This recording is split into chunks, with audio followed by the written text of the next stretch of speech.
So, we hope yan nakasama tuloy-tuloy na to. Amen. Sa mga susunod na Sunday services. Amen. Glory to God. Salamat sa Diyos. At ayun nga po mga kapatid, tuloy-tuloy pa rin tayo sa ating series, no? Yung sa Curse and Blessing. Sobrang ang yaman, amen, ng Panginoon sa mga kaalaman, no? Ang dami nating natutunan. So, doon nga nakakapasok pala sa mga napag-aralan natin, nakakapasok pala ang curse sa disobedience, yes. Amen. Ayan, sa kasalanan, amen. At syempre, nakakapasok yung blessing kung meron tayong obedience sa Panginoon. At ganun din ang pag-aralan natin na pwede rin pala tayong mapagmula ng curse at ng blessing sa pamamagitan ng salita. Kasi napag-aralan din na there's power in tongue, no? So, pwede rin pala magmula yun sa atin. So, bilang Kristiyano, dapat blessing pala yung nilalabas natin. Amen? At natalakay din natin last Sunday na yung mga trials pala ay blessing din. Amen? So, grabe ang yaman ng series natin, ng curse and blessing. Ang dami nating natutunan. At ngayon po ay patuloy tayong dadako. At ngayon ay magfo-focus tayo doon sa blessing. Amen. Diba natalakay natin nakaraan na yung blessing in trials. So magfo-focus po tayo doon sa blessing. So ang ating pong title sa umagang ito Endurance Prepares Us for Blessings. So ano po ba yung endurance sa Tagalog?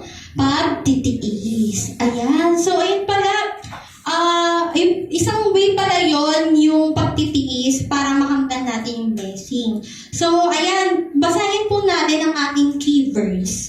Dito po sa Romans 5, verse 3 to 4. Ayan, so basahin po muna natin. Hindi lamang iyan. Kinagagalak din natin ang mga kahirapang ating tinitiis.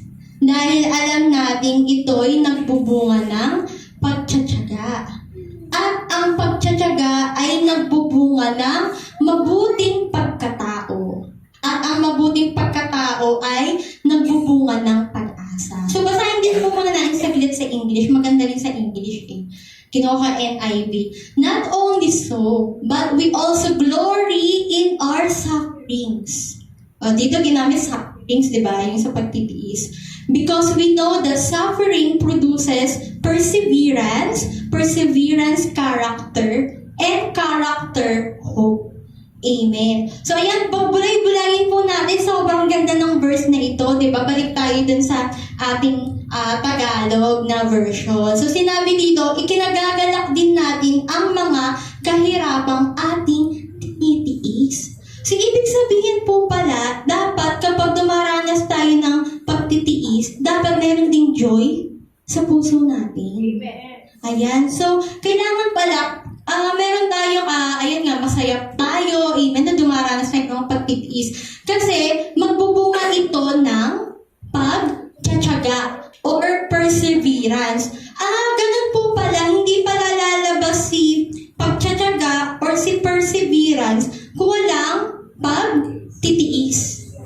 May ganun pala, may proseso pala, di ba? Kailangan pala ng pagtitiis para lumabas si perseverance or magkaroon tayo ng pagtsatsaga. Amen sa atin.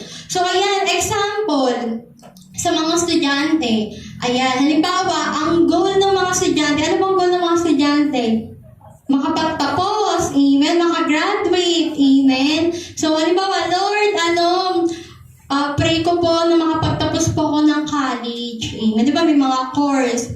Halimbawa, si Salina, ano bang course mo na gusto? Nursing. O, halimbawa, si Salina, pray niya na, Lord, gusto ko po, I pray po na makapagtapos po ako sa kursong nursing. Amen. Di ba? So, bago ba makapagtapos ka ng nursing, as in, agad-agad, wala ka mong pagdadaanan. Di ba sa school, syempre, grade 1 hanggang sa mag-high school ka, at hanggang sa college at makagraduate ka. So, ibig sabihin, may proseso. Amen. So, ngayon, syempre, bago ka makagraduate, may pagtitiis din. Syempre, magkakaga ka mag-aral, gagawa ka ng mga project, amen, sa mga kabataan. Ganon din pala sa buhay Kristiyano, amen. So, meron pala, may proseso pala ng pagtitiis. Amen. So, halimbawa sa estudyante, ano bang kadalasan ng mga trials na dinaranas sa mga estudyante? Siguro isa na yung halimbawa, financial. Amen. So, diba, isa na yan, naranasan din namin yan, yung pagtitiis, amen, yung trial sa akin, financial diba? So, sinabi, ayan, anak, ito lang muna yung baon mo. Sabi mo, hindi na, ayoko na mag-aral. Diba, walang pagtitiis, diba? Ayoko na mag-aral, walang pang-aral. Amen, diba? Pero ano sinasabi sa Bible na meron talagang pagtitiis, amen, na mararanasan or may proseso. Yung iba naman, family, yung mga hadlang or mga trials nila, sinasabi, kaya mo ba yan, nursing, engineering? Hindi mo kaya yan.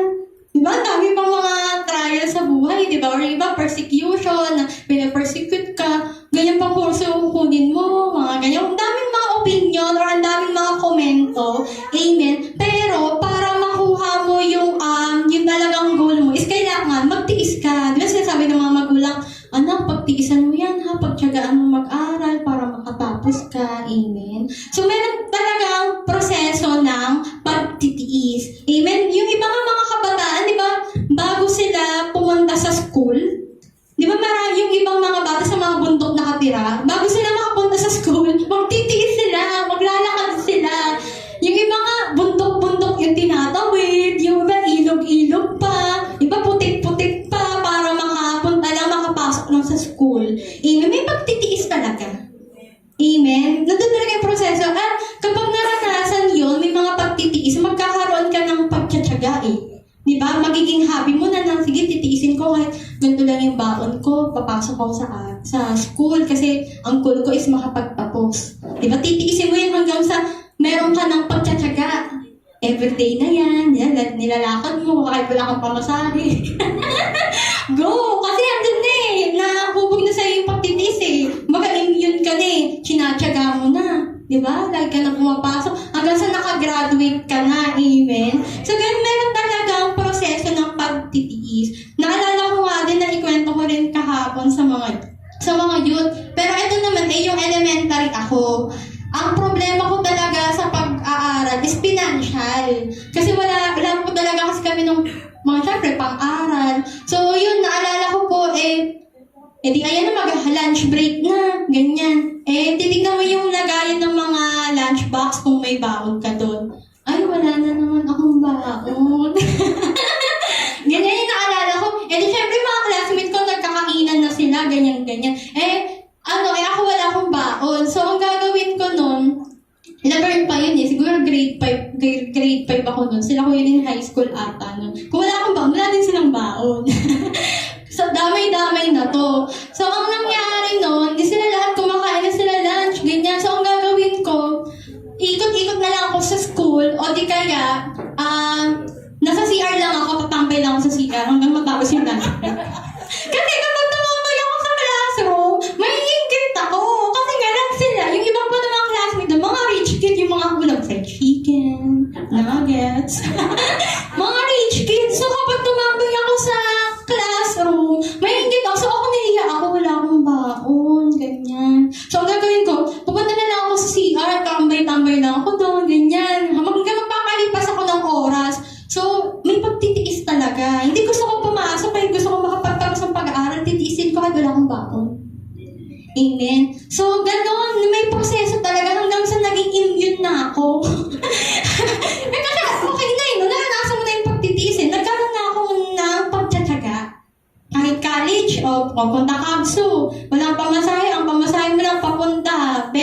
Magkano pamasahe? 30. Basta gym, hanggang indang na yun Bahala na. Mag-aano na lang ako ng pamasahe pa uwi sa mga classmates ko. Uy, Billy, may pamasahe ka ba dyan pa uwi? Wala kasi akong pamasahe. Ganyan-ganyan. So, yung dinaan ko ng elementary, ng pagtitiis, naging immune ako. Nagkaroon akong pagtsatsaga hanggang college. Basta ang goal ko nun is makatapos.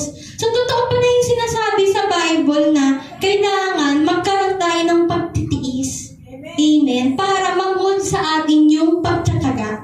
Kasi kung walang pagtitiis, di ba, hindi lalabas sabi dyan, hindi magbubunga ng pagtsatsaga. So, kailangan pala magkaroon tayo ng, ng proseso ng pagtitiis. nag-give up agad. Ayoko na. Ay, walang walang pamasahe, hindi na ako mag-aaral. Give up agad. Diba? Nawawala yung pagtsatsaga kasi ayaw nila dumanas ng pagtitiis. Wala na, ayoko na pumasok, ayoko na magtapos kasi wala namang pamasahe o walang baon. Yung iba nga, yung mga kabatch nga ako, wala talaga silang baon sa kapsu. Nanghihingi lang sila ng sabaw sa kantin. Basta makapag-aral lang sila. Kasi yung sa State University po, halos lahat talaga dun talaga magtsatsaga mag-aral, patsagaan talaga. So yung iba dun nakikita ko, wala talagang walkathon lang din sila papunta pa uwi. Doon sa Indang kasi yung province. So, lakad-lakad lang sila. Tapos, yung iba doon, nanghihingi lang talaga ng sabaw. Pangkain nila, ganyan. So, bibili lang sila ng kanin. Kanin pa ng 5 pesos. So, talaga may pagtitiis. Pero, doon sa pagtitiis, nagkaroon sila ng pagtsatsak. Nakapagtapos sila. Engineering pa yun, yung mga kabatch ko ngayon. Amen, praise God.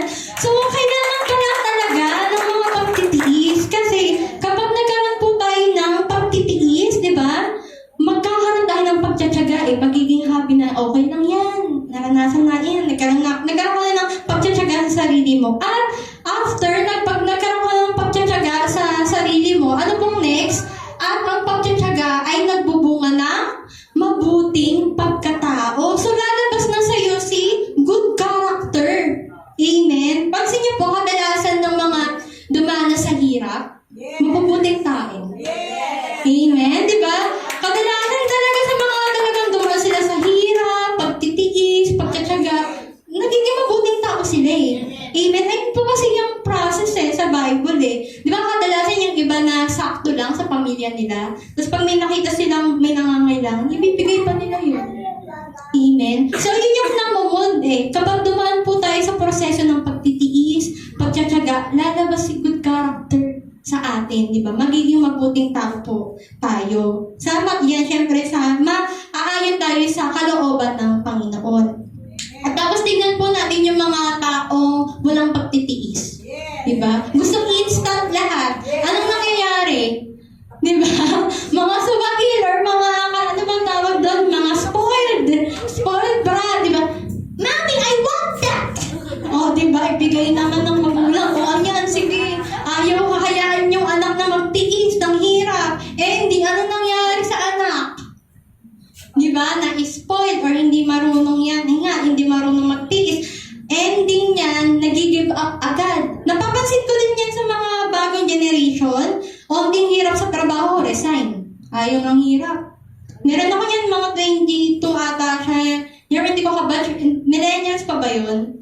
Yung iba na ata, Gen Z. Pansin ko rin sa mga Gen Z, onting pinagalitan sila sa trabaho or onting hirap, ayoko na give up, I resign. Hindi ko to deserve, gano'n. Diba? So parang onting hirap, ayaw na nila or ayaw nila nung parang inuutusan sila or minamanduhan, diba? Gano'n nagiging nawawala yung good character kasi nga hindi sila dumaan sa paghihirap or pagtitiis. Amen? Mga as a Christian, kailangan po natin sa buhay na magtiis, magtiyaga para lumabas sa atin yung good character. Amen? At syempre, kapag after po nun, ng good character, mabuting pagkatao, at ang mabuting pagkatao ay nagbubunga ng pag-asa. Amen? So magkakaroon tayo ngayon ng hope kay Lord. Amen? Kasi sa mga dinadas mo, wala ka na ibang kakapitan Lord. Sa'yo ko na po sinusuko lahat. Amen? Alam ko po makakapagtapos po ako sa pag-aaral. Ikaw lang po yung pag-asa ko. Amen? Kasi tingnan nyo yan, mga kapatid, kung walang pagtitiis, halimbawa, yun nga, hindi naman lahat sa mayayaman, di ba? Pero marami, di ba, sa mayayaman na hindi nakaranas ng pagtitiis, di ba? Ang iisipin nila, ay, nakapagtapos ako kasi magaling ako. May abilidad ako, may talento ako. Di ba? Nagkakaroon ng pride. Di ba? At hindi talaga sila asa sa Panginoon kasi nga, nakafocus sila. Kaya ako nakagraduate kasi dahil sa akin, magaling ako. Di ba? Hindi sila umaasa sa Panginoon. Pero ang sabi ng Panginoon is dapat ang hope natin, ang pag-asa natin lagi si Lord. Amen? So, kailangan talaga na ipagdaanan yan, yung pagtitiis na yan, kasi nga, yun yung path para makuha natin blessings. Amen? Pagtitiis. Sa pagtitiis, magkakaroon tayo ng pagtsatsaga. Sa pagtsatsaga, malalabas si mabuting pagkatao. At sa mabuting pagkatao, magkakaroon tayo ng pag-asa sa Panginoon. So, ayun mga kapatid, ang kailangan natin. At syempre, huwag din natin kalilimutan na sa mga pagtitiis na yan, sa mga trials na yan, syempre minsan magkakaroon ka ng doubt. Lord, bakit gano'n? Nagtitiis naman ako. Bakit hindi niyo pa rin sinasagot yung panalangin ko? Di ba? Bakit nare-reject pa din? Di ba? Minsan may gano'n. Ako din, aminado ako, may times din akong gano'n. Lalo na yung estudyante din ako. Lord, nag-serve naman ako, kumakanta pa ako sa'yo. Di ba? Ganyan. Parang ang hirap na hirap talaga yung makapagtapo sa pag-aaral. Kasi hindi nakabayad ng tuition, na-delay, mga ganyan, no? So, ayun talaga yung struggle ko. So, nagkakaroon ka ng doubt. Pero, ang sabi pala sa Bible na, yung rejection pala is God's redirection. So, malay natin, kaya hindi pa sinasagot. Diba sa prayer naman, ang sagot lang naman ng Panginoon, tatlo. Yes, no, or wait. Diba? Hindi pa time or hindi pa season. So, malay natin, kaya hindi pa sinasagot ng Panginoon. Kasi nga, yung rejection na yan is God's redirection. Kaya niya sinara yung pintong yan kasi may bubuksan pala siyang mas magandang pinto para sa'yo. Even our rejection pala yan is God's correction. Kinokorek ka pala ni Lord. Amen? Iba pala yung kalooban mo sa kalooban niya. Kaya nare-reject. Diba? Ano pa? At yung rejection is God's protection din. Di natin alam kaya pala hindi sinasagot ni Lord yung prayer natin kasi pinoprotektahan ka niya. Alam niya na yung gusto mo, yung desire mo is sa ikapapahamak mo rin pala. Diba? Lord, gusto ko siya talaga. Siya na talaga, Lord. Diba? Pero hindi ina-answer ni Lord yung prayer mo kasi nga hindi pa season. Pag pinilit mo, nag-aaral ka pa, nag-boyfriend, girlfriend ka, ano talaga yan, hindi ka makakapagtapos. Amen? So, ayun, rejection is God's protection din. Amen? So, may mga season pa, di ba nga sa Ecclesiastes, there's time for everything. Nasa panahon ka ng pag-aaral, mag-aaral ka. Amen? Makakapag-antay naman yung mga love life na yan. Amen? Di ba? Makakapag-antay yan. So, tandaan natin, every rejection is also a blessing. So, blessing din pala yun eh. Minsan, nagdadaw tayo kay Lord eh. Ayaw na rin hayaan si Lord eh. Diba? So, kailangan, pag ganyan, mas mag-deeper pa tayo sa Panginoon. Amen. Para mas maintindihan na, kaya pala hindi sinasagot ni Lord. Diba? Kahit meron akong pagtitiis. Diba? Ganun pala yun. Kailangan mas lumawak pa yung kaalaman ko. At kasi nga, yung paraan ng tao, hindi nga paraan ng Panginoon. Anong sabi sa Isaiah 55 verse 8 to 9? Ang sabi ni Yahweh, ang aking kaisipan, hindi nyo kaisipan. Ang inyong kaparaanan ay hindi ko kaparaanan. Kung paano ang langit ay mas mataas kaysa lupa, ang aking kaparaanan ay higit kaysa inyong kaparaanan. At ang aking kaisipan ay hindi maaabot ng inyong isipan. So, ma-stress lang kayo. Lord, bakit ganyan? Lord, bakit ganyan? Diba? Tanong kayo tayo, hindi nyo maaabot. Kasi iba nga yung ways ng Panginoon eh. Diba nga sabi, my thoughts are not your thoughts and my ways are not your ways. Huwag natin ipilit. Amen. Iba ang kaparaanan ng Panginoon para mas maintindihan natin. Mas lalo pa tayong mag-devotion. Mas lalo pa tayong umattend ng mga services kasi magkakaroon tayo ng wisdom eh. Kapag ganun pala yun. Kaya pala na-reject yung prayer ko kasi pinaprotektahan ako ni Lord. Diba? Ganon. Ano pa, diba sabi nga sa Psalms, hindi ko na lang po nasulat na i-type dyan eh. Sa Psalm 119, verse 105, your word is a lamp to my feet and a light to my path. Amen. So yung salita ng Panginoon ay magsisilbi natin ilaw sa daraanan natin, diba? So diba sa diba, naglalakad kayo sa isang kagubatan, ipapakita ba ni Lord yung buong kagubatan?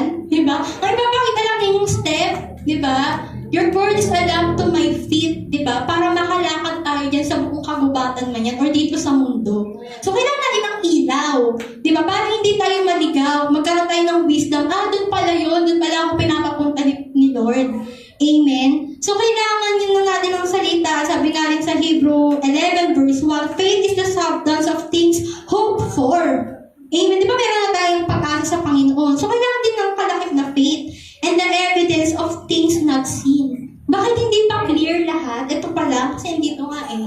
Dito yung ilaw eh. Kaya hindi pa clear lahat, kaya nga kailangan natin ng faith. Kasi nga ang faith is yung evidence of things not seen. Kaya hindi mo makikita, susugod ka kasi alam mo kasama si Lord. Amen. So yun mga